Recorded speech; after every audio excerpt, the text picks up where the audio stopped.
বিরাট পদক্ষেপ ভারতে। বাংলাদেশ থেকে ফ্রেন্ডশিপ ডিজেল পাইপলাইন বন্ধ করল ভারত। কি এই ফ্রেন্ডশিপ ডিজেল পাইপলাইন? এতে করে বাংলাদেশ সরকার কতটা বিপদের মুখে? হঠাৎ এমন সিদ্ধান্তের কারণ কি? চলুন দেখে নিই। সময়টা তখন 2018 সাল।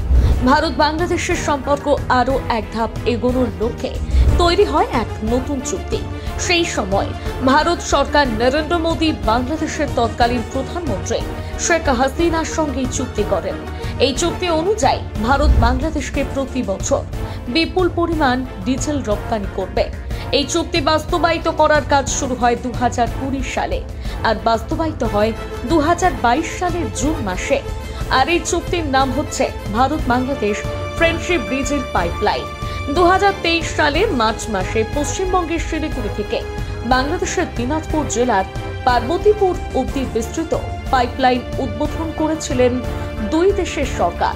তবে বর্তমানে এই পাইপলাইন সম্প্রসারণের পরিকল্পনা স্থগিত করেছে ভারত। এর ফলে স্বাভাবিকভাবে ঘুম উড়েছে নতুন সরকারের। সাথে সমস্যার কথা ভেবে মাথায় হাত। আপনাদের জানিয়ে রাখি, এই পাইপলাইনের মাধ্যমে ভারত থেকে বছরে 10 lakh ton high speed diesel বাংলাদেশে পরিবহন করার ক্ষমতা রয়েছে। এই চুক্তি বাস্তবায়িত হওয়ার পর এতটাই কার্যকর হয়েছিল যে এই পাইপলাইন বাংলাদেশের পার্বতীপুরের বাইরেও প্রসারিত করার প্রস্তাব ছিল। তথ্য অনুসারে এই পাইপলাইনের দৈর্ঘ্য 131.50 কিলোমিটার। তার মধ্যে মাত্র 5 কিলোমিটার ভারতের মধ্যে আর 126.5 কিলোমিটার বাংলাদেশে বিস্তৃত। তবে বর্তমানে রাজনৈতিক অস্থিরতার কারণে ভারত সরকার এই পাইপ সম্প্রসারণ স্থগিত করে দিয়েছে। কিন্তু কথা হচ্ছে, শুধু কি রাজনৈতিক কারণ যার জন্য ভারত সরকার এমন স্থগিতাদেশ দিল? এই বিষয়ে বিভিন্ন গণমাধ্যম থেকে জানা গিয়েছে আরো বিশেষ কিছু কারণ। এই কারণগুলোর মধ্যে অন্যতম হচ্ছে ভারত এবং বাংলাদেশের মধ্যে বৈরিতার সম্পর্ক। বর্তমানে ভারত বাংলাদেশের সম্পর্ক তলানিতে এসে ঠেকেছে। বিশেষ করে সম্প্রতি বাংলাদেশে তৈরি হওয়া বন্যাকে কেন্দ্র করে রীতিমতন ভারতের ওপর ফুল ফোটাতে শুরু করেছে সে দেশের সাধারণ জনগণ থেকে উপদেষ্টারা। এক প্রকার দাবি করা হয় ভারতের ত্রিপুরার ডম্বুর বাঁধ খুলে দেওয়ার কারণে বাংলাদেশে নাকি বন্যা হয়েছে। যদিও এই বিষয়ে ভারত সরকারের তরফ থেকে সঠিক ব্যাখ্যা দিয়ে বিবৃতিতে জারি করা হয়, তবুও বারংবার ভারতকেই দায়ী করা হয় এই বন্যার পেছনে। শুধু তাই নয়, ডম্বুর বাঁধের পাশাপাশি ফারাক্কা ব্যারেজ নিয়েও নানা রকম বিতর্ক তৈরি হয়। নানা রকমের তীক্ষ্ণ বাক্যবাণে ভারতকে লাগাতার অপমান করতে থাকে সেদেশের ভারত বিরোধীরা, যার ফলে বিশেষজ্ঞরা মনে করছেন ভারত এবং বাংলাদেশের সম্পর্কে চির ধরেছে।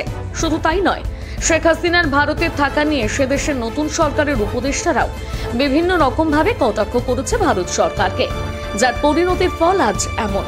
এবার আসি, এই ডিজেল পাইপলাইন ক্রিয়াকলাপ বন্ধ হয়ে গেলে ঠিক কি সমস্যার মুখে পড়তে পারে বাংলাদেশ। বাংলাদেশের ডিজেল শুধু খুচরো চাহিদায় মেটায় না, সেই সাথে আর্থিক অবস্থাও বিপুলভাবে ধরে রাখে।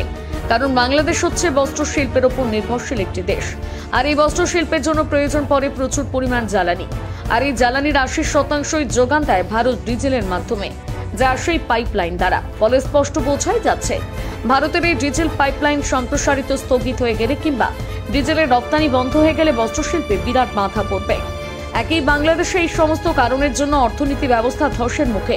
তার উপর যদি বস্ত্রশিল্পে আঘাত আসে, তাহলে অর্থনৈতিক পরিকাঠামো কোথায় গিয়ে পৌঁছবে তার বলতে বাকি থাকে না। প্রতিবেদনটি লিখেছে সুনন্দা মান্না, কণ্ঠেরিয়া সরকার, গ্রাফিক্স করেছে শুভঙ্কর সরকার। বাংলা হান্টের আরো নিত্য নতুন প্রতিবেদন দেখতে নজর রাখুন আমাদের পেজে।